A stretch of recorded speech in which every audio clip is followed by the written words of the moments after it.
আমন্ত্রণ জানাচ্ছি 52 TV budget আপডেটে। আপনাদের সঙ্গে আছি আমি অনন্যা চৈতি। এবারের বাজেটে বিভিন্ন খাতের দাম বাড়বে, আবার অনেক খাতের দাম কমানো হচ্ছে। এই কমা এবং বাড়ানোর মধ্যেই বাড়ছে মুঠোফোনের খরচ। মুঠোফোনে কথা বলা ও ইন্টারনেট সেবার উপর সম্পূরক শুল্ক বাড়ানো হয়েছে। বর্তমানে টক টাইম ও ইন্টারনেট সেবার উপর 15% ভ্যাট দিতে হয়, এটি আরও 5% বাড়িয়ে 20% করা হয়েছে। মুঠোফোনে রিচার্জ করার সময় এই অর্থ কেটে রাখা হয়।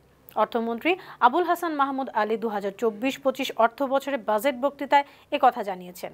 সম্পূরক শুল্ক বাড়ানোর কারণে মুঠোফোনে কথা বলা এবং ইন্টারনেট ব্যবহারে খরচ বাড়বে। বর্তমানে প্রতি 100 টাকা টক টাইমের জন্য 133 টাকা 25 পয়সা রিচার্জ করতে হয়। নতুন প্রস্তাব বাস্তবায়ন হলে 100 টাকা টক টাইম পেতে 139 টাকা রিচার্জ করতে হবে। আরও সহজভাবে বলা যায়, 100 টাকা রিচার্জ করলে সরকার 28 টাকা শুল্ক কর পাবে।